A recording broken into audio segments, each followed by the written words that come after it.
Well, hello, ladies and gentlemen. This is Eddie Marcus again, spokesman and advocate of basic human rights for all. That means all human beings here in this house, in this community, in this state, in this nation, and in this world. My mission is to be ready at all times to let you know that there is a God that you can't see, but is responsible for all existence that you do see and all of the things that you want to see, that God. But the instrument whereby most of those things that we want, need, or desire, they will come by our hands, being led by that spirit living within us. Now, I say these things to you because it's absolutely true as far as I'm concerned. It is absolutely true. As I think about these things, ladies and gentlemen, I'm only saying these things and I will be jumping around here and there, throwing bits and pieces at you because I'm not going to waste the rest of my life, however long that is, talking to you. I was just reminded, as I said yesterday, I got over 3,000 tapes. All of those tapes represent different titles to the same message, the message of God, the answer to your prayers. That basically means you accepting God, living in you, and become the manifestation of all that you desire. Walk water if you want to. Fly without wings. I'm talking to you about the truth. Anyway, ladies and gentlemen, what I want to say is this. Many of you have the story of Jesus Christ. I don't know too much about the Muhammad or the Muslim story. I grew up in America. I don't know too much about it. I know the story about Jesus. And I think that they say Jesus died at the age of 33. I think about men in my lifetime that have walked that same path. Hadn't been that many. Few of them. Some of them we all know. Many, the others we might not know. You might know some that I don't know. I'm sure you do. But there are two that we kind of speak of highly, and that is Dr. Martin Luther King and Malcolm X. Each of those, they died at 39. 39 years old. And here I am out here talking about the same kinds of things that they talked about. And I'm 70 years old. And things are no better. They're a little different, but they're no better today than they were at the time that they died. Oh, things are a lot different today than they were at the time that Jesus Christ died. But the thing, the message, the same. The struggle, the same. It's the same thing. So that's what we're living in today. And I'm thinking about how important life is to us. How we struggle to do anything to live. Sell our souls to live. Live forever, we say. Even to the extent of going to heaven and living on and on and on and on with no idea of what to do. Just living. Just living. Just living. I'm talking to you, ladies and gentlemen, because there's some things that's very important. We talk about, you've heard people talk about government. You heard people talk about big government. You hear people talk about little government. Well, what is government? Well, government, when you really get down to it, is the presentation of order out of chaos. Government is the presentation of order out of chaos. Chaos is the absence of government. Chaos, absence of government. But they say, well, give us little government. But we don't want big government. What do they mean when they say give us little government? They say, give us little government that protects the 1% of us. That's those of us who are considered important. And it would require big government for you. And no way will we have that big government for you. Because in order to have big government that will cover you, you got to be like us. You got to, and they can't have that. They can't have it. The system that we live under can't have that. It just can't happen. When you have poverty existing, poverty, what does that mean? It means a failed system. Everything that we recognize in our systems of the world today, it represents a failed system. We've been taught to accept the norm. You can reflect back, those of you who've studied a little bit of history, talk about slavery times, talk about the Willie Lynch letters and stuff. You talk about how this programming for 3, 4, 5,000 years, certain people are in bondage, slaves to the few, absent the truth. And all they give you is a little bit of the truth to make you think that maybe this has got to be better, because they address maybe a concern that you have when another didn't. And you keep treading, thinking you're going somewhere. You're going nowhere. It's like this, ladies and gentlemen. We all want to live because we don't know anything. But I want to tell you something. It's time for us to die.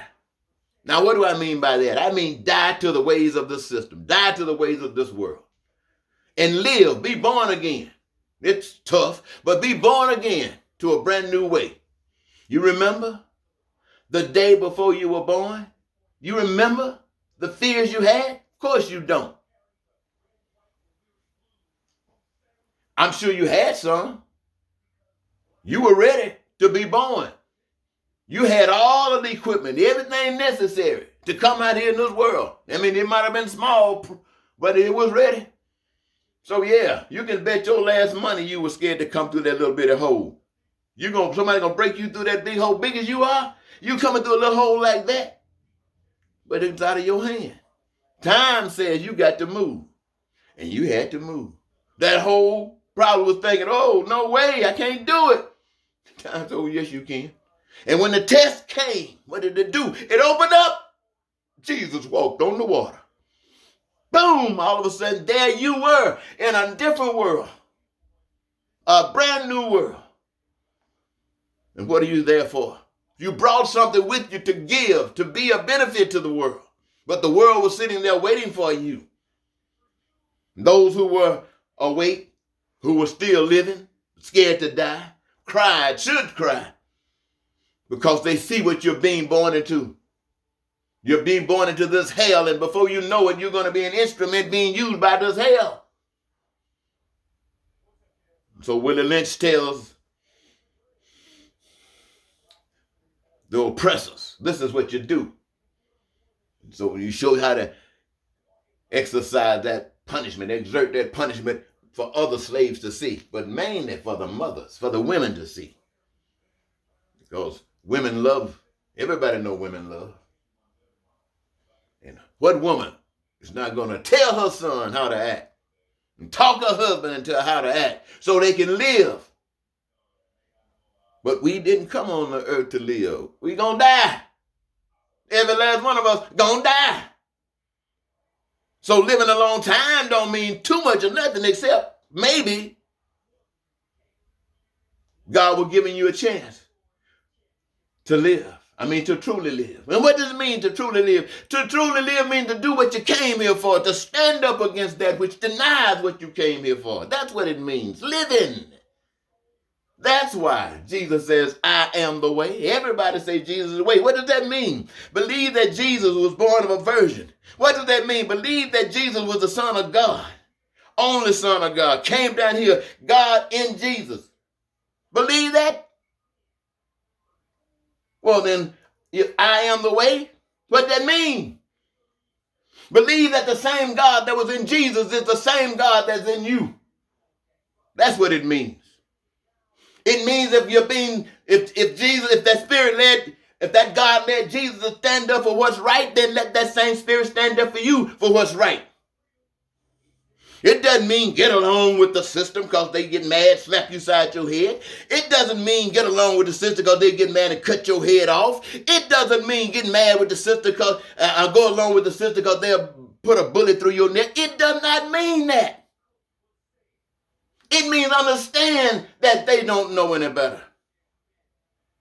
Understand that you can come through the birth channel and still be in a brand new world. Understand that you can die and still be in a brand new world. But don't fall in any of these situations. Don't die in the womb. Don't die in the world doing what the world does. Do what is required in the womb to come into this world. do what is required in this world to go into another. Not afraid. I was going to talk to you about just plan on the future. I've given you the simple solution to the future. And all of you guys out there with your PhDs, that basically means that you've been really programmed, but that doesn't mean you can't think. And you might be able to come up with something that you can exercise in a very fashionable way and make a quick change in the society. But what I truly am saying to you is this.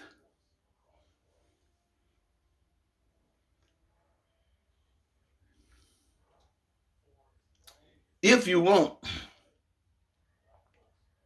the benefits of a particular government, you gotta strive for that. See, I'm in America, and the people of the world operate under government. But it is the government that produces what it has. So just like the trees, they exist under government.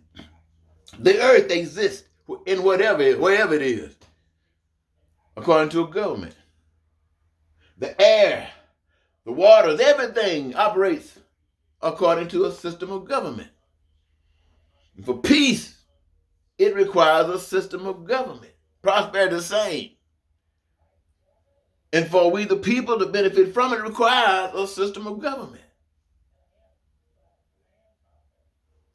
Government is order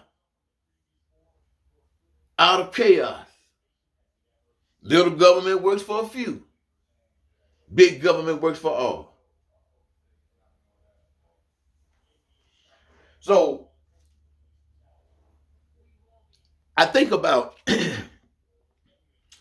how this system has trained people, families to be against one another, family members trying to keep other family members in line with the ways of the world, keep them from getting in trouble. You hear people say all the time about get your education and go to school, find yourself a nice job. I mean, how many people have done that? Is the world good, wonderful? Let me tell you something, ladies and gentlemen. Let me just say this to you before I forget it. Within the past few months, well, really in the past 4.5 or 5 years, we have seen the operation of this government. We have seen representatives, elected representatives in D.C. stand before cameras and speak to all of the people, not just in their districts, but all over the country. Not only that, but people all over the world. We've seen them put their hands on a Bible that they say is important. It means something, according to America, and what it wants the world to think. And they take an oath, supposedly means that something, they put who they are on it. And they take it before the people so the people can hear them saying it, and if they can't hold to it, the people can judge them as a liar. But they take it before God as an indication to say that if I violate my oath, send me to hell. That's what it's all about, ladies and gentlemen. But we've seen them stand before us and take that oath and turn right back around and violate it. Break it just like that. Like getting married. I love you. Be with you forever. Oh, you ain't got no money, ain't got no sick. Oh, bye. Well, and you see up there negotiating, making decisions with people who haven't shown themselves to be as ugly as they are. But they are up there in the engagement process making decisions about your life. That's like that you're sitting there looking at evil. Something supposedly representing something good is up there representing and arguing with evil. Evil is saying $15 an hour too much. Evil is saying we can't do that. And negotiate, and somebody's up there representing the rest of your people, talking about negotiating. Well, we might not be able to accept the $15 an hour. What in the world can $15 an hour do for anybody living in a society where every time some pain come along, the prices jump up? Now, that kind of sounds kind of foolish. But you're going to church tomorrow, and they're going to tell you about, well, they might choose some book. I don't know what subject's going to be about. But they're going to spend a lot of time talking about it. Well, when so-and-so did this and another so-and-so responded this way, what does that mean as far as you can see? And they'll talk about that. They've done it several times before. What has it done in our society? It has brought us to right where we are now. So this is what I'm saying. Let me give you an example of how this con game works. All right, just since everything you've seen thus far, you haven't gotten a message. Let's look at your car. Those of you who got a car, and most United States cars run at least from 110. Some of them go to 160, and they might even go more than that. But on the expressway speed limit, they got 65, 55, 70, and 75 sometimes. You might go someplace where it get 80. But if you're in any of these places and you are picked up by a radar or something, going faster, maybe at least 10 or 15 miles faster than what that area allows or permits, you're going to get pulled down and you're going to get ticketed, meaning they want some money for you. And you should ask yourself, why? Is that the purpose of this whole thing? You will put a speed limit on a car. I mean, on the streets, limitation on how fast you can drive. And yet you put 160 miles on the dash. Put your foot on the gas, you can go 160 miles. Why is that there? Is that there to test you, to challenge you? Because they know you're going to want to go faster. Because it's your will, it's your desire to go faster. So they count on that money because it's all about money, right? Right? Okay. Now, here's the thing. When they do that and you know that, then why do you comply with that? Either because you don't know it, but if you do know it, that's out of the way. You do it because you don't want to rock the boat. That's the system. And now it's been normalized, and here you are just going to go ahead and normalize because you choose another day for another battle. And the next thing you know, you're old as me. Nothing has gotten better. Everything worse. Or you're older than me. And you're scared to die. I say this, ladies and gentlemen, all you young people, most of the old people, like me and older, we were brought up in a time where we got our religious teaching from plantation. We got it from the slave master. The slave master taught the pastor, taught that house Negro what to say. And the one who could say it and articulate it real good, make it strong, that's the one that got the privilege to have that freedom to lead this sheep down a path of unrighteousness, to holiness to the slave master. That's what they done. But a few of them saw beyond that now. Not all of them. Not all the preachers. Few people. They were killed because that's what happened. Jesus said, I'm going back to it. For all of those of you who are Christians, I am the way, the truth, and the life. Now, everything that I've shared with you is wrapped up in the way that they've explained what that means to the church. But what it truly means as far as freedom sees is that Jesus was saying this. Allow that God that you say is me to be in you, and allow that God is you. And you make that God known by walking according to the ways. What? Thy will be done on earth as it is in heaven. That's what you do. You, as God shows you the heavenly things out of love, then that's what you build. You advocate food for everybody because that's God's way. Then you stand up, you talk about it, you show how it can be done, and you show the ugliness that the people play in the absence of food. Well, I got there again, didn't I? Well, and there's what? Clothing and shelter. They say there's mansions for everyone in heaven. That's the way we're supposed to see it here and build mansions right here. Show the world who live in who have been exposed to ghettos and sleeping in tents and in the snow behind trash cans in this system. Show them how they can live in mansions, not after they die. It can happen there too, but I'm not worried about that. Show them how that same spirit that governs, here we go again with government, that governs somewhere else, bring it here. That same government and have mansions right here. Don't have to worry about education. Whatever is required. Don't have to worry about health care. Whatever is required. That's heavenliness. That's what Jesus is saying. I am the way. That's what you stand to represent. In a world where people say, I can't pay this education debt, I can't afford